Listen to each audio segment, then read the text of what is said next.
La golondrina. La canción. Mi padre me ha pedido que la cante en el funeral. ¿La conoce? Me es familiar, sí.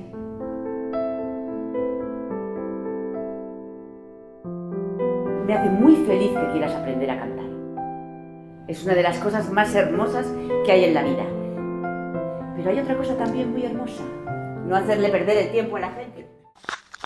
Buenos días. Buenos días. Félix Gómez. Es un honor para nosotros estar esta mañana aquí contigo. Estáis con La Golondrina en el Teatro Calderón, Carmen Maura y tú. Cuéntanos cómo ha sido ese proceso de ensayos desde que te dan la noticia de vas a hacer La Golondrina hasta el estreno y cómo seguís modificando y cómo seguís variando cositas. A ver, el proceso de ensayos, la verdad es que, o sea, desde que yo me entero que voy a hacer la función pasan muchos meses, porque la verdad es que esta producción sí que la hacen con bastante tiempo, y cuando la primera vez que a mí me llega el texto todavía quedan meses, ¿no? Pero es verdad que tenía otro montaje de por medio, tenía el Filoctetes en el Festival de Mérida, pero es verdad que estaba impaciente por hincarle el diente a este proyecto, porque desde el primer momento me enamoré del texto y tenía muchas ganas de ponerme a trabajar en él. La verdad es que ha sido un proceso duro, por lo que cuenta, por cómo es el personaje, por lo que te tienes que enfrentar, y también por la manera de hacerlo, ¿no? Aunque ha sido una maravilla trabajar con Mestres y todo lo que diga sobre él es bueno. Es verdad que tenemos dos formas de acercarnos al texto y a la creación muy diferente, incluso te diría casi, si estuviéramos en un circo estamos casi en puntos diferentes, aunque vamos al mismo sitio, ¿eh? Pero es verdad que él me encorsetaba o tiene una manera de ir hacia el texto que es totalmente opuesta a la mía, y al principio hubo un poco de descoloque y decir, hostia, no soy el actor adecuado para este proceso, o sea, hubo dudas. Pero bueno, de repente pasas esa barrera y la verdad es que al final nos encontramos y por fin poco a poco nos fuimos acercando, ¿no? Y ahí fue muy guay también tener a Carmen a mi lado, porque desde el primer momento hubo mucha química entre los dos, desde el primer momento nos entendimos y fuimos apoyo el uno del otro, lo cual es muy bueno, porque en una compañía donde solo hay dos actores solo hay dos posibilidades: o te llevas a matar y es una lucha de divos, o te amas y te adoptas, ¿no? Y creas una familia, que es afortunadamente lo que nos ha pasado. Precisamente, ¿no? Trabajas con ella, Carmen Maura, o sea, cuando te dicen vas a trabajar, o sea, que es como un referente, ¿no? Chica Almodóvar, chica de Alex Iglesias, o sea... Sí, no, es una top ten. Es un pedazo de actriz. De hecho, cuando mis agentes me envían el texto, yo lo leo y tal, normalmente siempre me dicen, cuando me presentan el proyecto, ya me dicen, oye, es esta peli o es este proyecto y más o menos vas a trabajar con nuestros compañeros. Pero justamente en este proyecto no me dijeron nada, simplemente es, léetelo. Y cuando ya dije, sí, me dijeron que, por cierto, que sepas que tu compañera es Carmen Maura. Fue como, hostia, estáis vacilándome, ¿no? Así como de... Porque, claro, tú con Carmen pues no sé, yo esperaba o soñaba con algún día cruzarme con ella en alguna peli, en alguna serie, yo qué sé. Pero no pensaba cruzármela en teatro, no pensaba tenerla como compañera de teatro, porque bueno, hasta entonces no ha hecho teatro, no hizo creo que un proyecto hace como 3 años en el CDN, pero no es algo que ya haga habitualmente. Así que me volví muy loco cuando me dijeron que era ella, la verdad. Hablabas antes precisamente de esos dos procesos contrarios, ¿no? Entre el director y tú, que habéis llegado a ese punto común. ¿Cómo ha sido ese trabajo con Carmen? Quizás en qué punto estaba ella, más hacia el director, más hacia ti, o quizás en un punto más... En un punto neutral? medio. Ella entendía muy bien al director. Además, Carmen, una cosa que tiene es que es muy lista, ¿sabes? Adaptarse muy bien a cualquier... Imagino que, bueno, que también la experiencia te da eso, ¿no? Yo quizás soy demasiado... Esta es mi manera, yo soy así, tengo que hacerlo de mi manera, ¿no? Ella es muy moldeable, ¿no? Esa cosa de... Lo de ser junco, no, pues... Ella es un junco maravilloso. Pero sobre todo es verdad que estaba en un punto medio, y una cosa muy buena que tiene Carmen es que esa cosa que decimos los actores de que actuar es jugar, es como ser un niño, creerte y tal, ella es eso en estado puro. O sea, tiene una verdad absoluta. Dile, cógete la línea que quieras de un texto, que te lo diga ella, que se la aprende, lo diga, y te lo crees. Es increíble, o sea, a mí me tenía fascinado. Yo ahí se sudo y buscando, y por qué dice esto mi personaje, de dónde viene, y de dónde va, y por qué ha hecho esto, bla, bla. Y yo, y dices, hostia, ya lo tienes. Pues sí, esa es Carmen Maura. Sin hacernos mucho spoiler, háblanos de tu personaje. A ver, sin hacernos mucho... Es un tío que cuando empieza la función, Ramón, la función arranca, la excusa por la que la función arranca es Ramón, mi personaje, que va a una clase de canto. Amelia, el personaje de Carmen Maura, es una profesora de canto, y va a su casa a recibir una clase. Y la excusa es que le digo que quiero preparar una canción que se llama La Golondrina, que es una especie de nana, para el funeral de mi madre.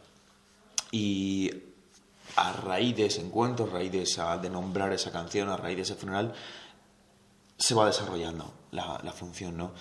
Y lo que nos vamos dando cuenta es que los dos personajes son dos personajes que han perdido a un ser querido y aún están en el duelo, aún es muy reciente, aún están con las heridas abiertas, con todo a flor de piel, ¿no? Y va a ser el encuentro de esos dos personajes transitando todo el tiempo entre tu herida, mi herida, tu herida, mi herida, nuestra herida, y ahí están todo el tiempo. ¿Cómo te enfrentas a un personaje tal calado para que cuando salgas, ¿no?, de escena volver a Félix, volver a ti, que eso no te afecte? Pues eso lo aprendí hace mogollón de tiempo. Eso, bueno, no hace tanto, hace unos años, porque había una función que se llamaba El día que nació Isaac, que era un texto de Antonio Hernández Centeno, que lo hacíamos hicimos gira y tal, pero estuvimos sobre todo en el Fernán Gómez de Madrid. Y ahí el personaje transitaba también por una locura emocional muy, muy grande. Y yo me estaba viniendo emocionalmente y anímicamente abajo. Y visité a mi médico. Yo hace años que practico la medicina tradicional china.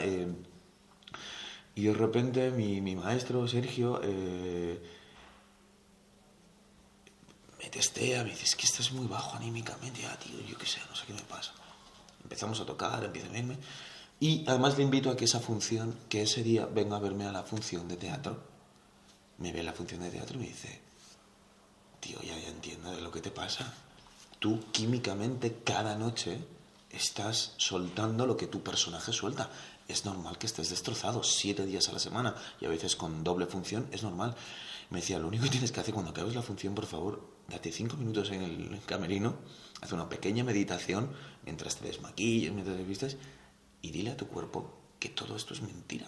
Porque claro, tú segregas todo, la adrenalina, tal, no sé qué, dice. Entonces es normal que estés anémica, estás haciendo una pérdida todas las noches, estás atravesando ese duelo cada noche. Es normal que tu cuerpo esté destrozado. Y efectivamente, empecé a hacer la meditación, a una duchita, desmaquillarte, una pequeña ducha así de pum pum, diciendo, oye, tío, que estamos jugando, que esto es mentira. Y chimpum, mano de santo, es como colgar el traje cuando llegas a casa, como dejar la cartera. Y desde entonces no me ha vuelto a pasar.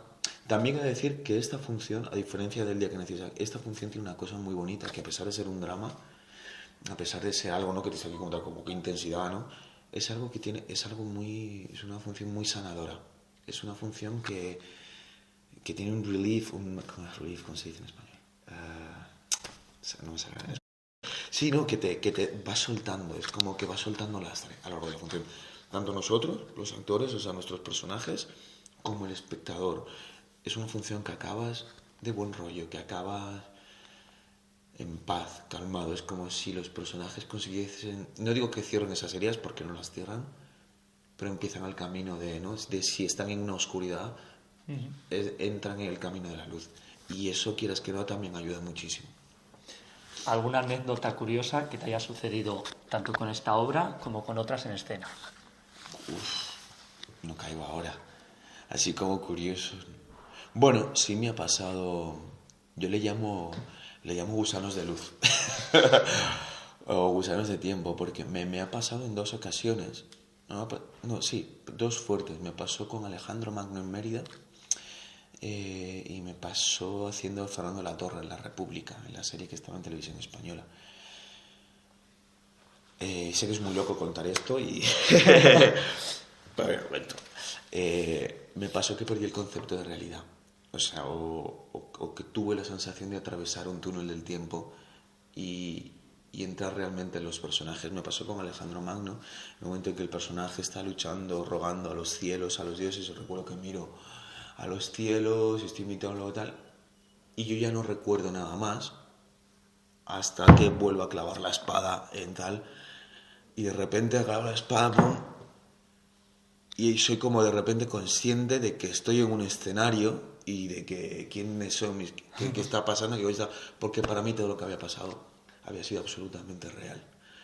Y me pasó con la República, me pasó un momento que hay un personaje, el personaje de Raúl Peña, que ya estamos cercanos al golpe de Estado, entonces él nos despierta en mitad de la noche, nos reúne a todos en el salón y me dice: Fernando, pon a nuestra familia a salvo. Y yo: ¿qué coño está pasando? ¿Qué está pasando? Y él es cuando él nos anuncia que, bueno, pues que el golpe se va a dar y tal. Más o menos así. Yo recuerdo que aquella escena sentí el dolor. Yo no sé si fue no sé lo que fue, pero sentí el dolor que pudo sentir la gente. Es como que algo me atravesó. De hecho, desde entonces es algo que en el tema de la guerra civil está como si lo tuviera vivo. O sea, es como si alguien me hubiera trabajado, me hubiera dejado una impronta en el alma. Y recuerdo que empecé a llorar. Recuerdo que el director de repente me dice: Félix, ya, ¿qué pasa? ¿Tú, ya está? Y fue como: hostia, ¿dónde estamos? ¿Qué pasa? ¿Qué coño está pasando? ¿Dónde estamos? Tío, o sea, no hay que sacar eco. Hostia, no, espera, estamos en un rodaje. No, esto está bien, todo está bien. Y fue como muy loco. Entonces a veces que dices: hostia, me estoy volviendo loco. Me estoy creyendo a mis personajes, ¿no? Yo le llamo gusanos, no sé, a veces me dicen que nuestra profesión es muy catárquica, que es, ¿no? Que incluso a veces que empezó como algo sacerdotal y hay emociones que atraviesan, te colocan, y a mí me ha pasado en esas dos ocasiones. Muy loco. Hamlet con el gran Thomas Pandur. Sí. ¿Qué recuerdos tienes de aquello? Muchísimos. Fue una experiencia muy bonita. Fue muy bello todo el proceso de creación, porque Pandur, te podía gustar su teatro, ¿no? Porque es verdad que era alguien especial, creo que tiene una estética acojonante, una manera de contar brutal. Es verdad que a veces sus dramaturgias quizás podía llegar a ser su pata más coja, entonces yo entiendo que mucha gente le criticara, pero es verdad que a Pandur tenías que ir a verlo al teatro. O sea, hay otras funciones de teatro que dices: bueno, si no la ves en tele o la ves grabada, ni tan mal, o esta misma historia te la cuentan en tele y bueno, no pasa nada. No, a Pandur era una experiencia teatral absolutamente, y todo el proceso estaba impregnado de eso, con una creación, o sea, con una libertad a la hora de la creación acojonante, y un mundo donde él te entraba, pero era precioso, porque incluso desde el primer día, que es una de las cosas que más envidio de él y que he aprendido, y que yo ahora lo hago con mi proceso, cuando él tenías la entrevista, para él te decía: quiero que formes parte de mi proyecto, él iba con una libreta, recuerdo una libreta así grande como de dibujo, lleno de fotografías, de dibujos, de referencias musicales, de referencias bibliográficas, notas. Donde estaba el mundo, la imaginería, la despensa de lo que él quería crear. Entonces tú veías ese libro y él te iba contando, que eran cosas suyas, pegativas, como compas suyos, y ya sabías en el mundo en el que te ibas a meter. Eso en el primer café. Entonces imagínate, a partir de ahí, ¿dónde entras? ¿No? Y luego además tuvimos una generación maravillosa, ¿no? Y luego además con el Hamlet se estrenó Las naves del matadero como espacio teatral, fue el primero, y todo fue una experiencia maravillosa, todo en general, ¿no? Fue muy bonito, y todos tenemos, incluso si vas al matadero y todavía queda parte del equipo técnico, cuando preguntas al equipo aún recuerdan el Hamlet como una experiencia única, porque fue un parto para todos, y fue el comienzo de algo. Por eso ahora cuando Las naves del matadero las veo tan paradas, y ha habido todo lo que ha habido y todo lo que veo, que ojalá algún día vuelva a una programación más lógica, por lo menos para mí, cada uno que piense lo que le dé la gana, te da mucha pena, porque se puso mucha fuerza ahí y arrancó muy bien todo aquel proyecto. Sí, porque hemos pasado, ¿no?, de tener a Pandur a tener un teatro quizás demasiado alternativo, y que muchas veces te autocuestionas si es realmente teatro lo que estás viendo. Para mí el proyecto es un error.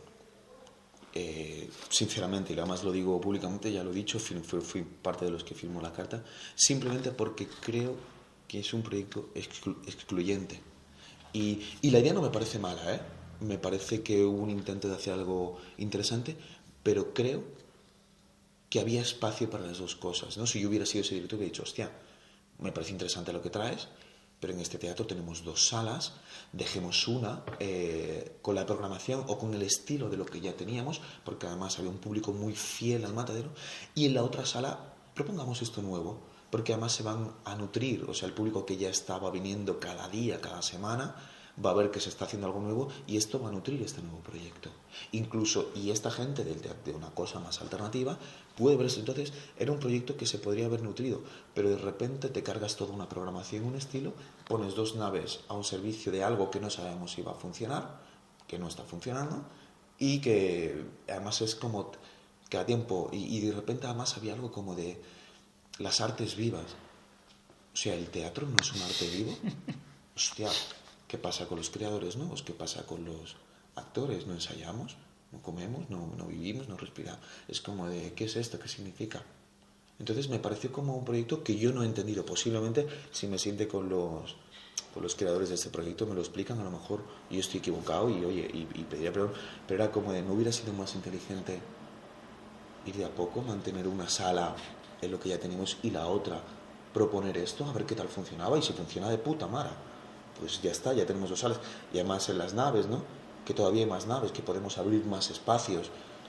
No sé, me parece, yo cuando la gente llega con el cambio por el cambiar simplemente porque voy a destrozar todo lo que ha hecho el anterior, me parece absurdo. Si, hostia, si lo que seas de derechas, de izquierdas, de arriba, de abajo, igual me la pega, yo con esto no me meto y cada uno que haga lo que le dé la gana. Pero si el que está anterior en el despacho está haciendo algo bueno, manténlo, y si quieres poner algo más, añade, ¿no? O sea, yo todo lo que sume, para adelante, todo lo que reste, pues ya el mismo palabra lo dice, restar. Nos estamos equivocando. ¿Qué crees que le hace falta a España para llegar a ese nivel teatral Hostia. que quizás tenga Alemania o Inglaterra, en los que podemos ver un teatro quizás más comercial, pero también más alternativo, sin llegar quizás a ese chabacanismo de por ser moderno... Cualquier cosa vale. A ver, yo creo que lo que falta es educación. A mí el teatro comercial me parece que es necesario, que el show business tiene que funcionar, sobre todo por mí, yo no lo digo... Yo lo digo por el cine, ¿no? Yo me puedo ver una película súper independiente, te ves una noche Carmen y Lola, pero al día siguiente también te quieres ver Lo Imposible. Quiero decir, no todos los días quieres ver, ¿no? Depende. Entonces yo creo que la oferta tiene que ir desde el absoluto comercial, o la nuestra es comercial, La Golondrina. Sí es comercial porque tenemos los actores reconocidos, pero el texto es de un dramaturgo nuevo, y la historia que cuenta, hostia, que es comercial y que no es comercial, ¿no? Entonces también hay que, porque hostia, a lo mejor yo lleno un mogollón de espectadores y alguien que viene a verme a mí por primera vez, ¿no? Como cuando hacíamos Crampa, que éramos todos niños al salir de clase, muchos adolescentes vinieron a vernos, fueron al teatro por primera vez, simplemente porque nos seguían en la tele, pero es que si les gustó esa función, siguen viendo. Entonces, ¿qué es comercial? Eso es una... Y para mí la educación falta, yo creo que es necesario que el teatro, como creo que pasa en el sistema anglosajón, sobre todo que es el que más conozco, forma parte de su educación prácticamente desde que son niños. Tanto el ir a ver obras de teatro como asignatura. Primero, creo que el teatro como asignatura nos ayuda a desarrollarnos como seres humanos, porque es un trabajo que es una asignatura que al final te estás trabajando con los sentimientos, con las emociones, y eso te hace crecer como persona. Y luego, si tú tienes a los niños y a los adolescentes invitándoles cada uno a las funciones que le toca por edad, yendo al teatro, creas en ellos esa necesidad, necesidad en el buen hacer, ¿no? Esa cultura por ir a ver, esa inquietud, esa cosa de hostia, vamos. Entonces poco a poco creas espectadores, ¿no? Yo, por ejemplo, yo nunca he esquiado, entonces me han operado de la rodilla 2 ocasiones y el médico me ha dicho que no puedo esquiar. Me da igual, porque como nunca he esquiado, pues no me importa perdérmelo. ¿Qué pasa al espectador? Como nunca le han dicho que hay una cosa ahí, que es el teatro, donde se van a emocionar, donde se van a reír, donde van a llorar, donde se lo van a pasar bien, pues no van y no compran un ticket porque no lo conocen. Entonces el desconocimiento yo creo que es uno de los grandes problemas que tenemos. Y yo creo que es donde hay que empezar, en las escuelas. Ahí es donde hay que empezar. En los adolescentes, ahí es donde hay que estar. Y cuando ellos lo tengan, ellos solo irán a por entradas al teatro. ¿Has hecho cine, teatro, televisión? ¿Qué te ha aportado cada arte? A ver, son cosas diferentes. Sobre todo el contacto con el público es diferente con cada una de ellas. Quizás es lo más diferente. Después...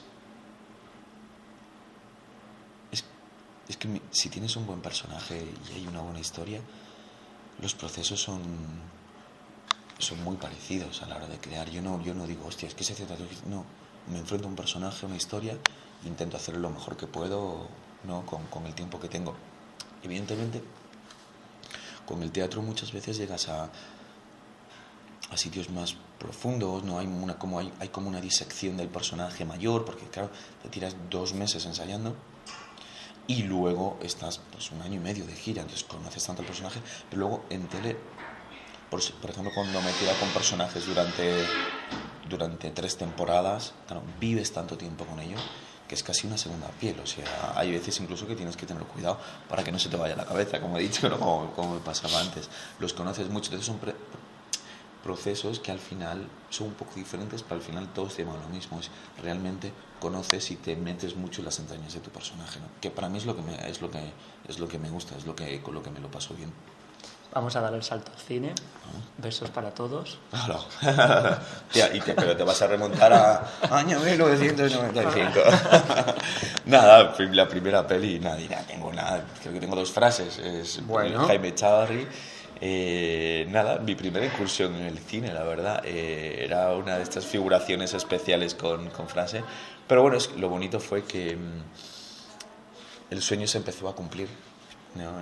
Y además fue muy bonito porque recuerdo que mi agente me llamó para confirmarme que estaba al salir de clase en un viaje que hacíamos con Marta Ledo y Berta y Javi Godino de Madrid a Cádiz, que rodábamos Besos para Todos allí, y en ese trayecto íbamos, no sé si recuerdo, en el coche, me llama mi agente y me dice que me han pillado para irse de clase, ¿no? Entonces fue como, hostia, o sea, era como todo junto, ¿no? Fue muy chulo, la verdad, y fue muy bonito nada más ese rodaje.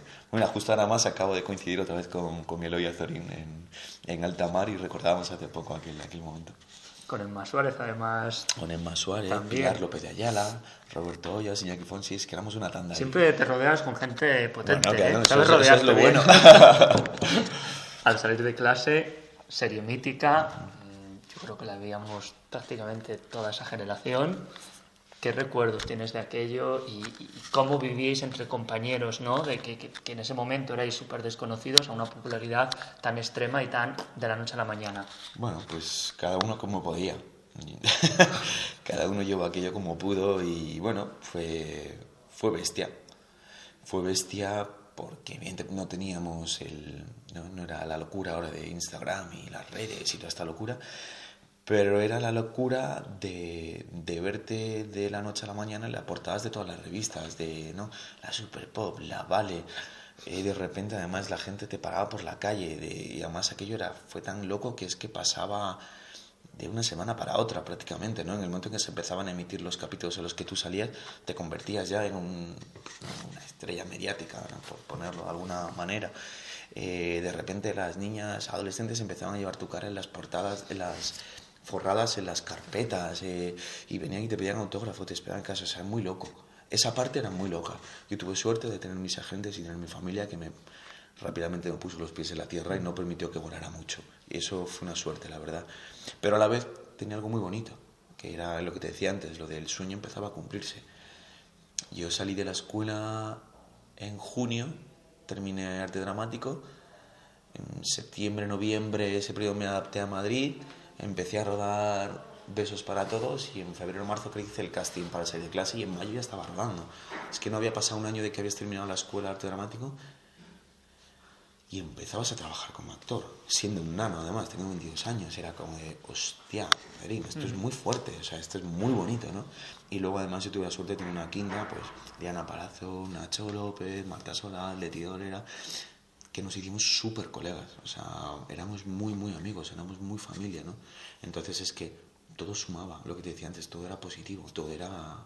Entonces lo otro, pues bueno, sí, tenía sus cosas, de repente tenías que adaptarte a tu vida, de repente te vuelves un poquito agorafóbico, de repente te dan miedo salir, de repente ya sabes que no vas al supermercado a ciertas horas, de repente te pones una gorra, bueno,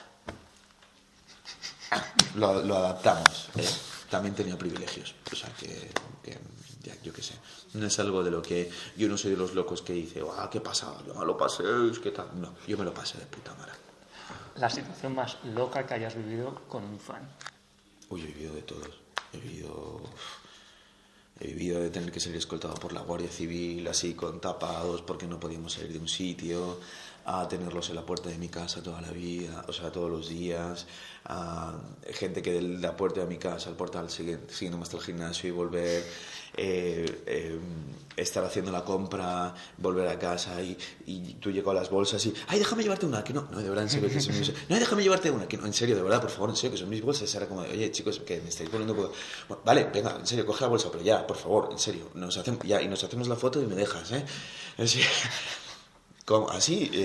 muy loco. La aparición, recuerdo la aparición, esto suena a viejuno total, pero cuando nosotros empezamos los móviles no tenían cámaras de fotos y empezaron las cámaras, los móviles con cámaras. Empiezas eso de te estar tomando una cerveza y alguien te hace una foto y estás como un poco, no tío, no hagas una foto, que estoy borracho, que estoy con mis amigos tomando unas cervezas. Playas nudistas, que de repente dejas de... Yo, que me molaba ir a la playa nudista, de repente alguien que te hace un... tío, ¿qué haces? Joder, tronco, estamos en pelotas todos. ¿Cómo se te ocurre, no? De broncas que recuerdo, ahí tuvimos una bronca grande con una gente, era como, tío, ¿qué coño hacéis, no? De repente, claro, y eso va más a que de repente pues dejas de ir a playas nudistas, dejas de salir, cuando levantaban el móvil te volvías un puto paranoico, ¿no? Pues muchas cosas, y ahora ya, pues ya es lo normal, ahora si no sales en pelotas en Instagram no eres nadie. No. Pero en aquel momento yo, que además era un tío tímido, bueno, soy un tío relativamente tímido, pues muy celoso de mi intimidad, muy celoso, pues en aquel momento, claro, se rompió todo aquello. Herederos, salto a Televisión Española y además vuelves a coincidir con Cristina Castaño al salir de clase y vuelves a coincidir con Concha Velasco de Las Cerezas del Cementerio. Cuéntanos cómo fue aquello. Herederos fue la bomba. Herederos fue una serie muy interesante. Además, una de las series que propició el cambio a la hora de hacerse televisión en este país, ¿no? Es verdad que hubo alguna antes que también modificó, pero Herederos yo creo que es la que de repente se instala, tiene el éxito y el respaldo del público y de repente es verdad que todo cambia, ¿no? Esa manera de aplicar más el cine, la manera más cinematográfica a la hora de contar una historia. Empezó con Herederos y además volvió, ¿no? Ese melodrama familiar sin pudor. Y yo creo que se hizo muy bien. Para mí fue una experiencia maravillosa. Para mí fue un giro, un escalón interpretativo en mi carrera. No digo a la manera, al tener que enfrentarte a ese personaje que tenía ahí cacho, claro, tenías que atacarlo con otras herramientas que no tenía y que fui desarrollando a lo largo de ese rodaje, ¿no? Y aprendí muchísimo.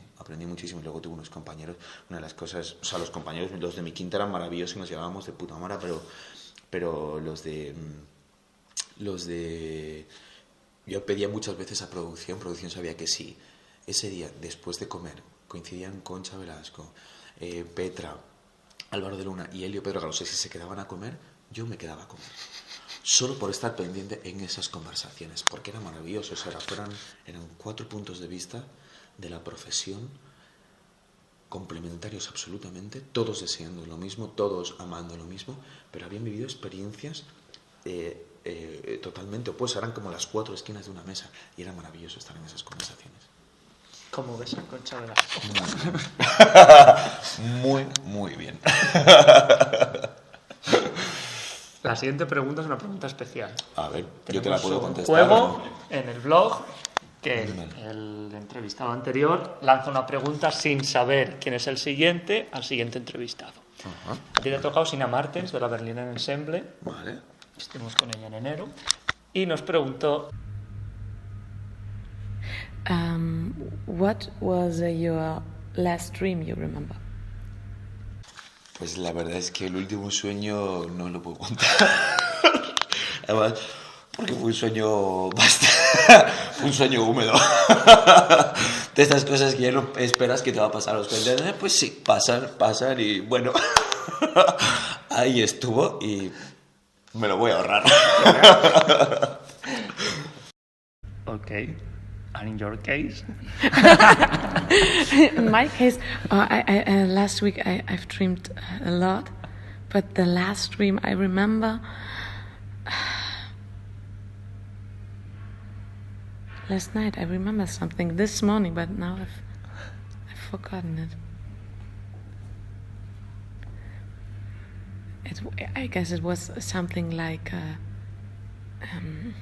like catch me if you can, you know. It was like hurrying and like running, and some guys are behind me, and I was hiding. It was like an action movie. Yes.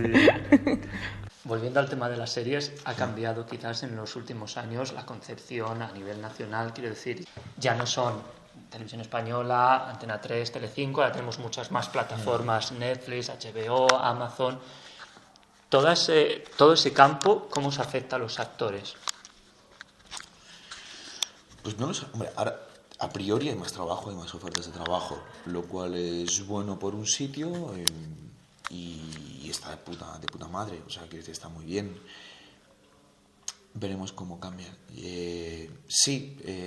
Pero de repente estas plataformas también están adquiriendo mucho poder, a veces incluso da un poquito de miedo, ¿no? Se están empezando a crear casi monopolios y a ver qué pasa, a ver cómo... Tengo miedo de que sea como la burbuja inmobiliaria, ¿no? Boom, boom, boom, boom, boom, pues muchas veces dices, es que ya no da tiempo a ver más series, ¿no? Esto, ¿hasta dónde puede crecer, no? Pero a priori es positivo, ¿no? Y sobre todo a priori también se ha roto un poco el que estabas en una cadena o en otra, ¿no? Hay más ofertas de trabajo, lo cual es bueno. Y sobre todo yo creo que lo más interesante para mí es la proyección internacional de las series nacionales que se está dando. Bueno, y ahí está, ¿no? El éxito, no lo digo yo, yo creo que eso es muy interesante porque de repente por fin nos hemos abierto al mundo. Personaje soñado que aún no hayas interpretado. Pues mira, hay un personaje que me hubiera encantado hacer, que bueno, no sé si estoy a tiempo todavía. Me fliparía dar vida al Cid Campeador. Es un personaje que desde niño lo tengo también por ahí y me fliparía poder darle vida. Director, tanto nacional como internacional, que digas, con este me gustaría trabajar. En cualquier proyecto, tanto cine, teatro, televisión... Hostia, hay muchos. Hay muchos. Pues mira, una con la que siempre una que siempre tiene muchas ganas de currar es con Sofía Coppola. Siempre la he tenido ahí como muy pendiente. Y hay un español que Sergio Sánchez, guionista de Lo Imposible, que ahora ha hecho El secreto de Marbón, que me fliparía currar, y siempre hemos hablado de que algún día nos gustaría currar juntos, y la verdad es que me apetecería currar con él, porque hicimos el videoclip de King juntos, y la verdad es que me molaría volver a ponerme a sus órdenes en una peli y con un personaje de desarrollo largo. Proyectos futuros que nos puedas contar. Pues ahora mismo justo acabé el rodaje hace un par de semanitas de Alta Mar, la nueva serie de Bambú para Netflix. Y nada, y ahora mismo así firmado, que yo sepa, no hay nada. Bueno, la gira de La Golondrina, que nos vamos a Madrid ahora el 12 de marzo y que estaremos ahí temporada y a ver cuánto da, porque todavía nos queda gira para largo, nos queda mucha España por recorrer. Y nada más por ahora, nada que yo sepa por lo menos, a menos que mis agentes me tengan alguna sorpresa para la semana que viene, pero que yo sepa firmado no hay nada más. Bueno, Félix, muchas gracias. Y mucho éxito. Muchas gracias.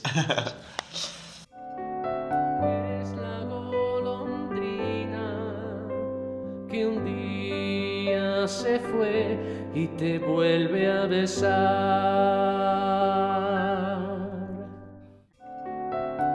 Es la golondrina que un día se fue y te vuelve a besar.